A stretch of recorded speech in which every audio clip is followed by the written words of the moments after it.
आदाब नाजरीन, मैं फैजानुल हक पेशकश यूट्यूब चैनल पर आपका इस्तकबाल करता हूँ। आज की वीडियो में मैं गालिब की पहली गज़ल से मुताल्लिक दूसरा शेर लेकर हाजिर हुआ हूँ, जिसकी तशरीह और तफहीम की कोशिश करेंगे। शेर है, काव कावे सख्त जानी हाय तन्हाई न पूछ, सुबह करना शाम का लाना है जुए शीर का। सबसे पहले ये समझने की कोशिश करेंगे कि शेर का मौजू और इसका मजमून क्या है। गालिब ने इस शेर में शब फिराक यानी महबूब से जुदाई की रात की तकलीफ को बयान करने की कोशिश की है। गालिब ने इस मौजू से मुताल्लिक मुतअद्दिद अशार कहे हैं और बेशतर शायरों के यहाँ इस मौजू पर कोई ना कोई शेर मिल जाता है, लेकिन गालिब ने इसे बहुत ही मुख्तलिफ अंदाज में बयान करने की कोशिश की है। लुग़वी एतबार से इन अल्फाज के मफाहिम पर नजर करते हैं। काव कावे फारसी का लफ्ज है कावीदन, मस्दर है कावीदन, जिसके मानी होते हैं खोदना। इसी से हासिल मस्दर बनता है काविश। इस लफ्ज का इस्तेमाल आपने खूब देखा होगा। काविश यानी कोशिश के माने में।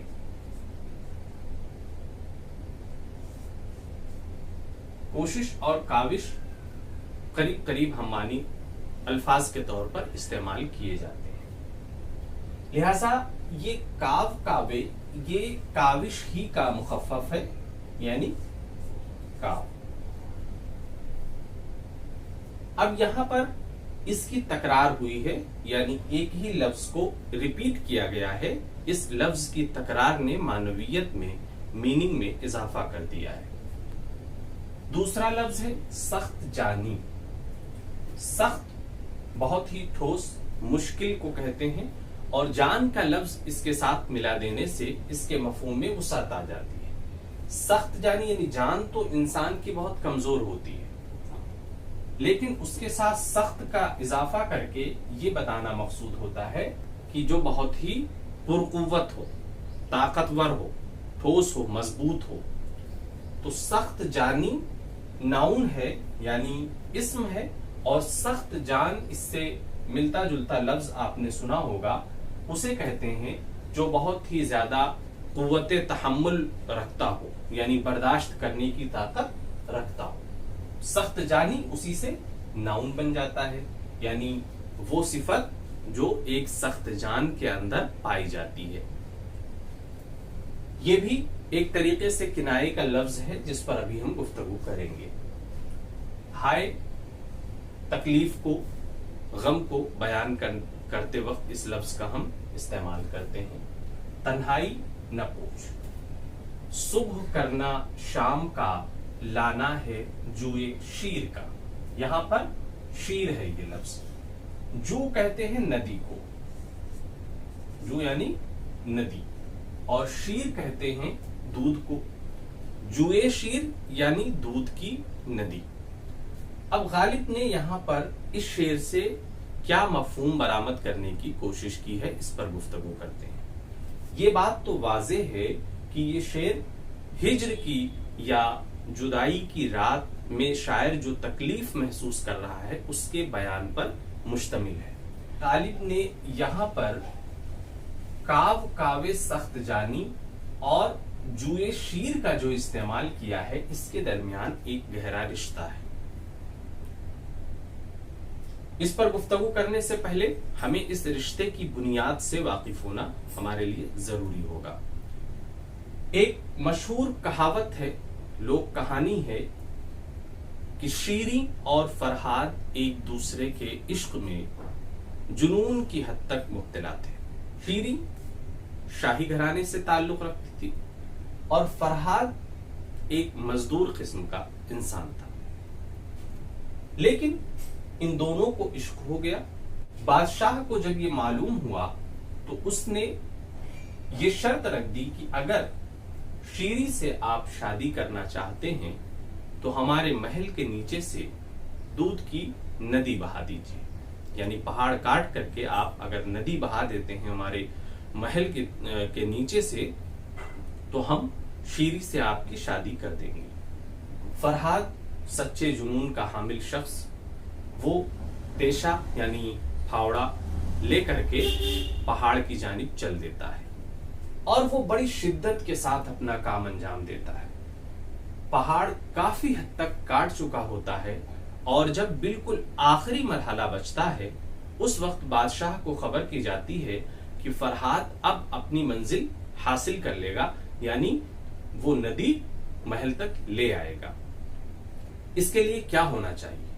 बादशाह ने जाहिर सी बात है ये काम इसलिए तफवीज किया था कि फरहाद अपनी शिकस्त तस्लीम कर ले और इश्क से बाज आ जाए, लेकिन फरहाद के अंदर जुनूनियत थी, उसने इसे एक्सेप्ट कर लिया। बादशाह यहां पर एक चाल चलता है, एक बूढ़ी खातून को फरहाद के पास एक पैगाम देकर भेजता है। पैगाम क्या था? बूढ़ी खातून फरहाद के पास पहुंचकर कहती है कि जिसके इश्क में आप खुद को फना किए दे रहे हैं, अपनी जिंदगी आपने दांव पर लगा रखी है, वो तो गुजर गई। ये झूठी खबर सुनते ही फरहाद बेखबर हो जाता है और वही तेशा, वही फावड़ा जिससे वो पहाड़ काट रहा था, अपने सर पर मार लेता है और वहीं पर फना हो जाता है, खत्म हो जाता है। बाद में यह खबर शीरी को पहुंचती है कि फरहाद का इंतकाल हो चुका है, तो उसके गम में शीरी का भी इंतकाल हो जाता है। गालिब ने इस शेर के अंदर इस कहानी से मुताल्लिक कई अल्फाज का इस्तेमाल किया है। काव कावे सख्त जानी। अब यहाँ पर लफ्ज मैंने आपको बताया काव यानी खोदने के मफहूम में इस्तेमाल होता है। अब ये क्या खोदा जा रहा है? सख्त जानी, यानी इंतहाई मशक्कत वाली कोई शय है, इंतहाई मजबूत, इंतहाई सख्त है, जिसे खोदने की कोशिश की जा रही है। अब इसका ताल्लुक किससे हो जाता है? पहाड़ से। यानी सख्त जान इंसान भी होता है, लेकिन यहां पर सख्त जानी से पहाड़ मुराद लिया गया है। यानी गालिब के जहन में ये बात मौजूद है कि जिस चीज के खोदने की या मुसलसल खोदने की कोशिश की जा रही है वो क्या है? सख्त जानी। दरअसल पहाड़ है, क्योंकि उसका ताल्लुक आगे जुए शीर से भी है, दूध की नदी लाने से भी है, जो जाहिर सी बात है फरहाद ने जिसकी कोशिश की थी। लिहाजा काव कावे जो रिपीटेशन हुआ यानी मुसलसल कोशिश है खोदने की, किसकी? सख्त जानी की। अब सवाल बुनियादी तौर पर यह है, एक शख्स गालिब के पास या इस शेर के अंदर जो कैरेक्टर मौजूद है उसके पास आता है और सवाल करता है। बुनियादी सवाल उसका यही है, तन्हाई क्या होती है? अब शायर उसे एक्सप्लेन कर रहा है, जिस तन्हाई को उसने महसूस किया है, जिस तन्हाई को वो जीता है, उस तन्हाई के मुताल्लिक वो बयान दे रहा है। तो यहां पर उसने दो बयान दिए। पहला तो उसने ये कहा कि तन्हाई के मुताल्लिक पूछ रहे हो, काव कावे सख्त जानी। ये तो इंतहाई मुश्किल काम है। किस तरीके से? सबसे पहली बात तो ये कि ये पहाड़ खोदने के मुतरादिफ है। अब ये काव काव का रिश्ता आप पूछ से भी जोड़िए, यानी जब आप पूछते हैं, कोई सवाल करते हैं, तो गोया कि उसके अंदर भी कुरेदने की एक सिफत पैदा हो जाती है। यहां पर भी काव कावे सख्त जानी है, यानी कुरेदना और खोदने का मफहूम यहां भी मौजूद है। तो जिस तरीके से हम सवाल करते हैं उस वक्त एक कुरेद करते हैं, वही कुरेद उससे मुश्किल सूरत में हम पहाड़ खोदने की सूरत में देखते हैं। लिहाजा इन दोनों का बहुत गहरा रिश्ता है। पहली सिफत यह हुई कि ये काव कावे सख्त जानी है, यानी पहाड़ खोदने के मुतरादिफ है या इंतहाई। अब इसको हम मफहूम, इसका अगर हम वाज़ेह तौर पर समझने की कोशिश करें तो ये निकलेगा कि इंतहाई मुश्किल काम है। दूसरी बात गालिब ने और कही, सुबह करना शाम का, लाना है जुए शीर का। अब इस तन्हाई का ताल्लुक रात से है, यानी गालिब इस तन्हाई को रात में और ज्यादा महसूस कर रहे हैं, या जो भी कैरेक्टर इस शेर के अंदर मौजूद है। تو وہ ایک بات اور کہتا ہے کہ آپ اس طریقے سے سمجھیے تنہائی کتنی مشکل ہے کہ صبح سے شام کرنا ایسا ہی ہے جیسے جوئے شیر لانا. اب جوئے شیر لانا یعنی شیریں فرہاد کا پورا واقعہ آپ کے ذہن میں موجود ہے.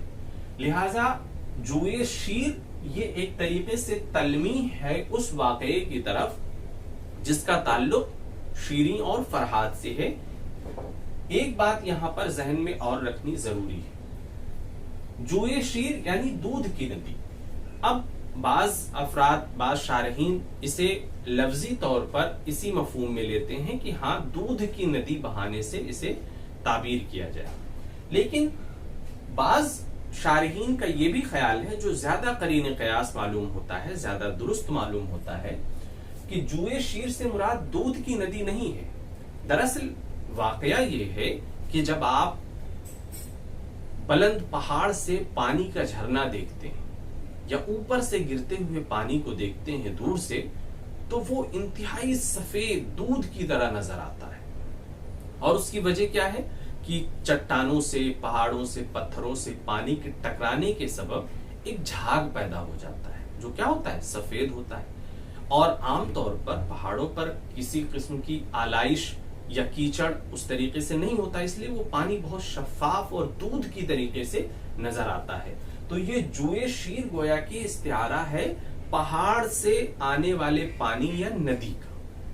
تو جوئے شیر اب دو مفہوم میں ہے. ایک تو یہ پہاڑ کاٹ کر ندی نکالنا، اور دوسرے یہ کہ انتہائی مشکل کام انجام دینا. لہذا صبح کرنا شام کا، یعنی شام سے صبح تک پہنچنا ایسا ہی ہے جیسے میں جوئے شیر لا رہا ہوں، یعنی پہاڑ کاٹ کر ندی نکال رہا ہوں. اب یہاں پر ایک بات آپ اور غور کریں کہ لفظ جو غالب نے جوئے شیر استعمال کیا ہے اس کا صبح سے گہرا تعلق ہے. یعنی صبح اپنے آپ میں کیا ہوتی ہے؟ سفید، روشن. اس کے مقابلے میں شام انتہائی تاریک، خوفناک.